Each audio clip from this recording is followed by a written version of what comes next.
Hola, gente linda. Hello, beautiful people. Hola is hello in Spanish, and gente linda means beautiful people in Spanish. I am Nelly Z. My goal for my YouTube channel is to study the topics for the licensed clinical social worker exam together and share this material with someone who may need it. My email address is learningtogethertobecomealcsw at gmail.com, just in case you would like to contact me. And here is also my Facebook page, facebook.com Learning Together for LCSW. First, I want to share a quote to continue to be inspired and motivated to carry on with this journey. Then we will continue to study the classic operant theory, and this is my second video review on this theory. Here is the link to the article for this theory, which is from simplepsychologic.org, operant conditioning, and you can see the link. I will post the link to for this reading under the video for your review at your convenience, and I will also share my email and the Facebook page under this video if you would like to contact me. Finally, I would like to thank you for taking the time to listen to this video, and if you would like to receive a notification when I upload a video, please subscribe and don't forget to like this video so we can all maximize the gift of the technology of this time. And I also get motivated and inspired with this crazy idea of studying together for the LCSW exam. Adios, mi gente linda, and many blessings. And here is the quote that I like to share. Forgiven. And it is from the Apostle John 1:9. Forgiven. One word. We have to forgive others and forgive ourselves. Very powerful word, forgiven. Let's forgive others and forgive ourselves. And here is the article. No, I'm sorry, this is actually the video. Let's see, what is it? Okay, so it's actually, okay. I know you are seeing the video. I was trying to see where we left in the last video, and we left in the negative reinforcement. And I'll read it from negative reinforcement because I read that part, but I like to read it again. Negative reinforcement. Negative reinforcement is the termination of an unpleasant state following a response. So this is known as a negative reinforcement because it is the removal of an adverse stimulus, which is rewarding to the animal or person. Negative reinforcement strengthens behavior because it stops or removes an unpleasant experience. Okay? Let's read the other paragraph. So let's see. For example, if you do not complete your homework, you give your teacher £5, which is a symbol of pounds, or let's say we give $5. You will complete your homework to avoid paying $5, thus strengthening the behavior of completing your homework. For example, if you do not complete your homework, you give your teacher $5, you will complete your homework to avoid paying $5, thus strengthening the behavior of completing your homework.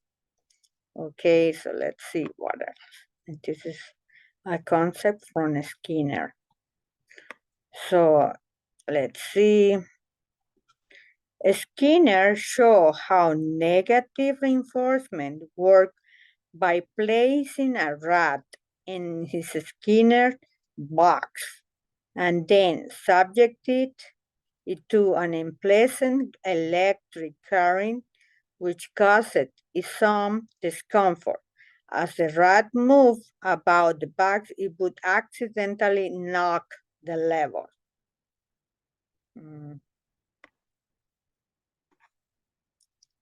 So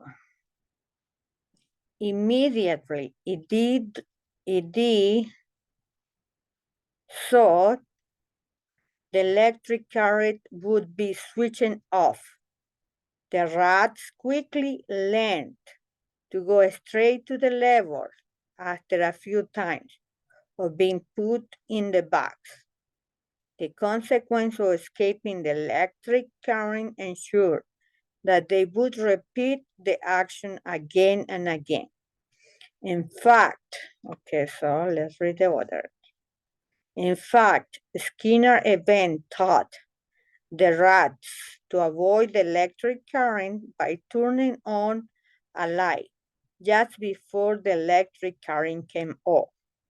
The rats soon learned to press the lever when the light came on because they knew that this would stop the electric current from being switched on. These two learned responses are known as escape learning and avoidance learning. These two learned responses are known as escape learning and avoidance learning. Okay, punishment.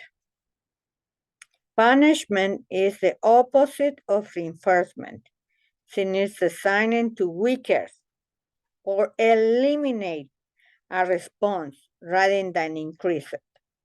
It's an aversive event that decreases the behavior that it follows.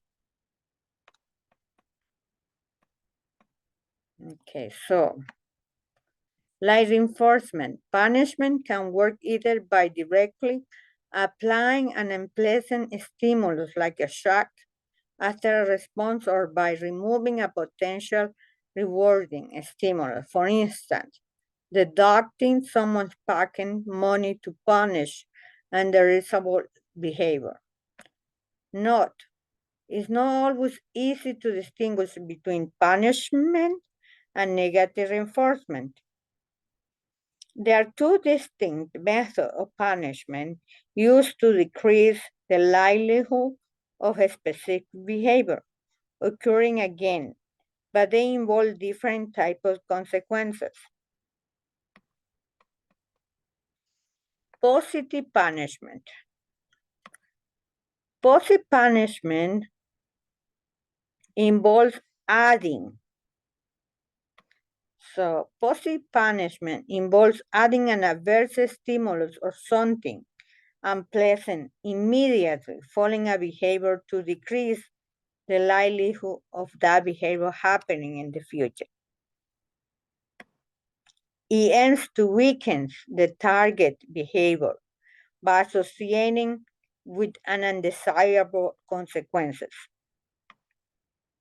Example, a child receives a scolding and adverse stimulus from their parents immediately after hearing their sibling. This is intended to decrease the likelihood of the child hearing their sibling again. So that's a positive punishment. Negative punishment. Negative punishment involves removing a desirable stimulus or something rewarded immediately following a behavior to decrease the likelihood that behavior happening in the future. So negative punishment involves removing a desirable stimulus or something rewarding immediately following a behavior to decrease the likelihood that of that behavior happening in the future. It aims to weaken the target behavior by taking away something the individual values or enjoy. Examples: a teenager losing their videos game privilege, a desirable stimulus for not completing their chores. This is intended to decrease the likelihood that a teenager is neglecting their chores in the future. That's a negative punishment. There are many problems with using punishment, such as punishment behavior is not forgetting, it's suppressed. Behavior returns when punishment is no longer present. Cause increases aggression, shows that aggression is a way to cope with problems.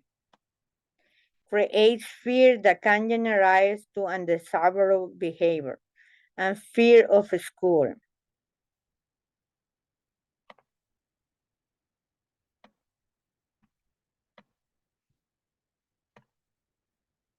Does not necessarily guide you toward desired behavior. Reinforcement tells you what to do. Punishment only tells you what not to do.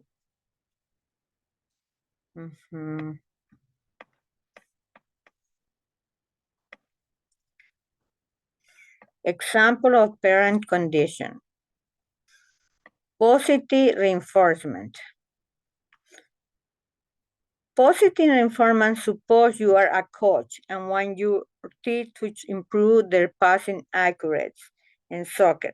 When the players execute accurate passes during the training, you praise their technique. This positive feedback encourages them to repeat and correct passing behave.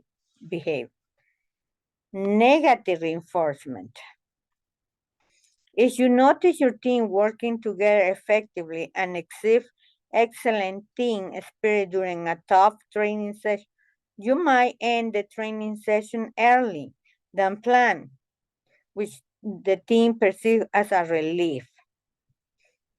They understand that the team work leads to positive outcome and reinforcing team behavior. Okay, yeah.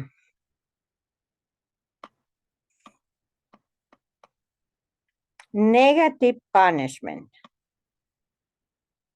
Negative punishment. If an office worker continually arrive late, their management may revoke the privilege of flexible working hours. This removal of positive stimuli encourages the employee to be punctual. Positive reinforcement. Training a cat to use a litter box can be achieved by giving a treat each time it uses correctly. The cat will associate the behavior with reward and will likely repeat it. Negative punishment. Negative punishment. If a teenager stays out past their curfew, their parents may take away their gaming console for a week. This makes the teenager more likely to respect their curfew in the future to avoid losing the value. Ineffective punishment. Your child refuses to finish their vegetable at dinner. You punish them by not allowing the dessert, but the child still refuses to eat vegetable next time. The punishment seems ineffective. Principal application.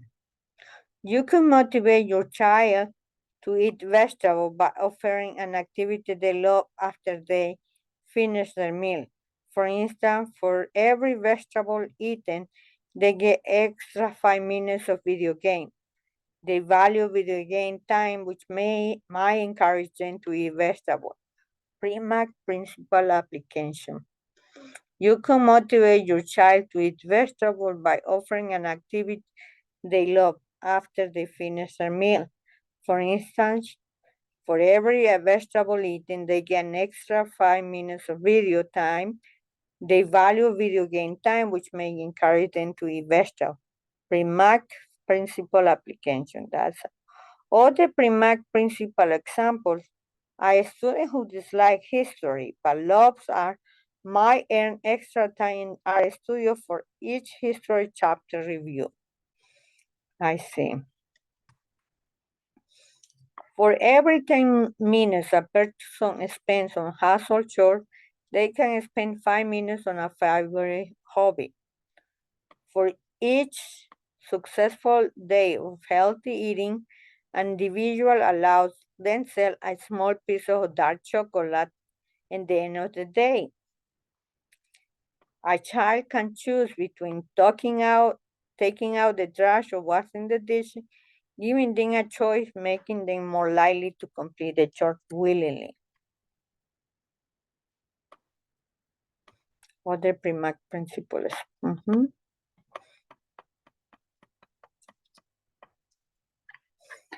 Skinner pigeon experiment. B.F. Skinner conducted several experiments pigeon to demonstrate the principle of operant conditioning. One of the most famous of these experiments is often colloquial, referring to a superstition in the pigeon. This experiment was conducted to explore the effects on non-contingent reinforcement on pigeons, leading to some fascinating observations that can link into human superstition.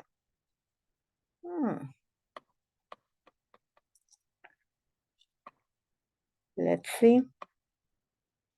Non-contingent reinforcement, which is NCR, refers to a method in which rewards or reinforcements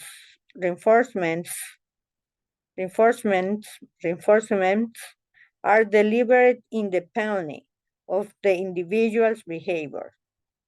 Okay, so non-contingent reinforcement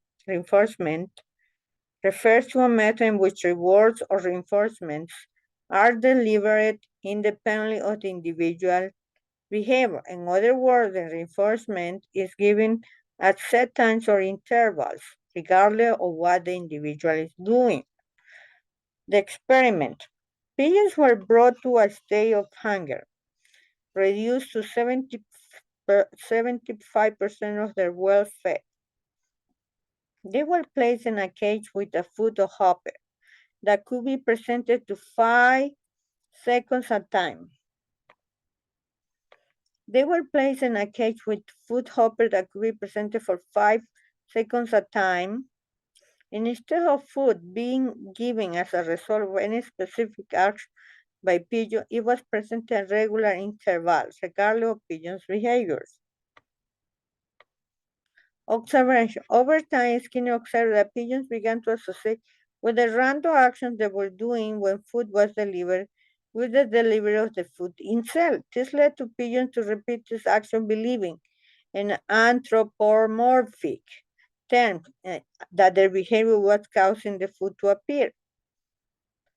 Find this. In the most cases, pigeons develop different superstition, behavior, or ritual.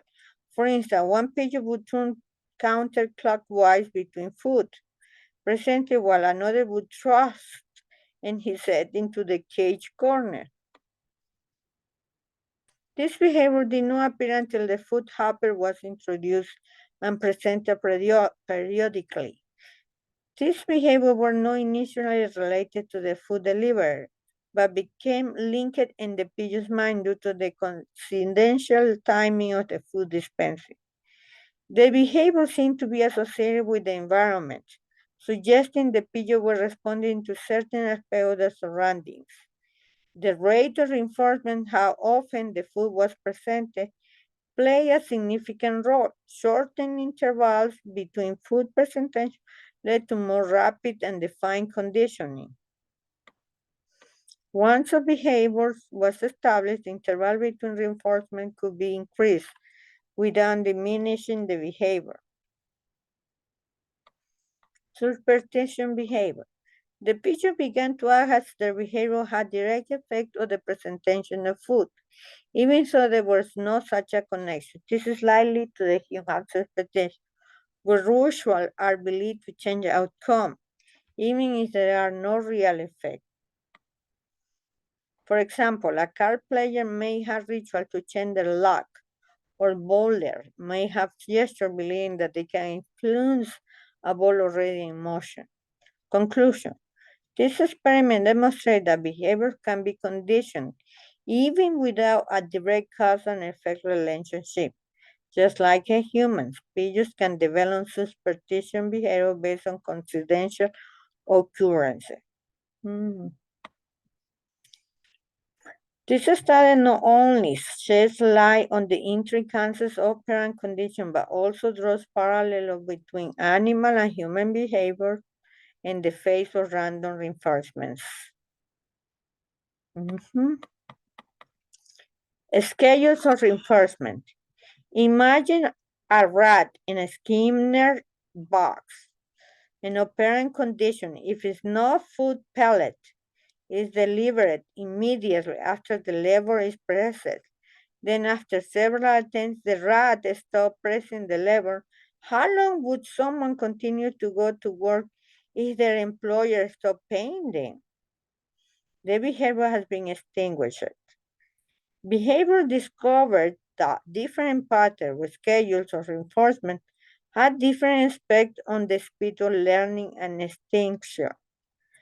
Forster and Skinner, 1957, devised different ways of delivering reinforcement and found that this had effects on the response rate, the rate at which the rat pressed the lever, how hard the rat worked. The response rate, the rate at which rat pressed the lever, how hard the rat worked, extinction rate, the rate at which lever pressing dies out, how soon the rat gave up. Okay, and here the cumulative response, picturing cumulative response variable, time, cumulative response, fixed term, time, cumulative variable, so here, so time. Skinner found that the type of reinforcement which produces the slowing rate of extinction, people will go on repeating the behavior for the longest time without reinforcement.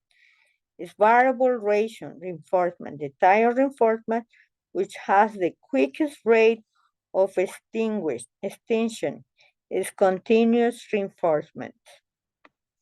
Continuous reinforcement as an animal, human is positively reinforced every time a specific behavior occurs. Every time a lever is pressed, a pellet is delivered and the food is delivered is shut off. Response rate is slow, extension rate is fast. Fixed ration reinforcement. Fixed ration reinforcement. Behavior is reinforced only after the behavior occurs a specific numbers of time. Example, one reinforcement is given after every so many correct responses. After every fifth response, for example, a child receives a star for every 5 words spelled correctly. Response rate is fast. Extinction rate is medium.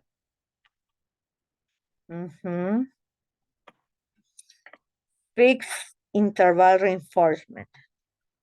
One reinforcement is given at a fixed time interval, providing at least one correct response has been made. One example is being paid by the hour. Another example would have been every 50 minutes, half hour, etc. A pellet is delivered, providing at least one lever press has been made. Then food delivery is shut off. Response rate is medium. Extinction rate is medium.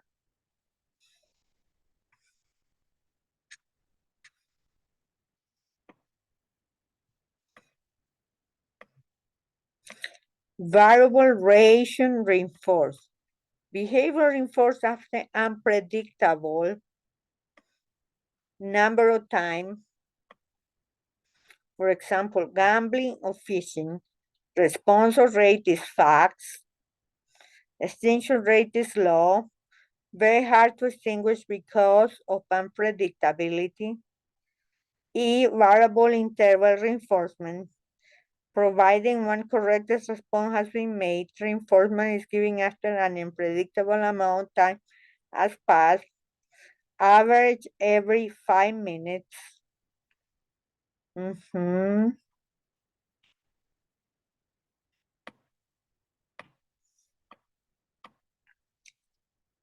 An example of an employed person being paid at unpredictable times. Response rate is fast, extension rate is slow. Application psychology. Okay, so we're gonna stop here in application psychology for this video, and we'll continue later. And don't forget to like this video and subscribe. We're going slowly but surely. Adios, amigo. Many blessings. Bye-bye.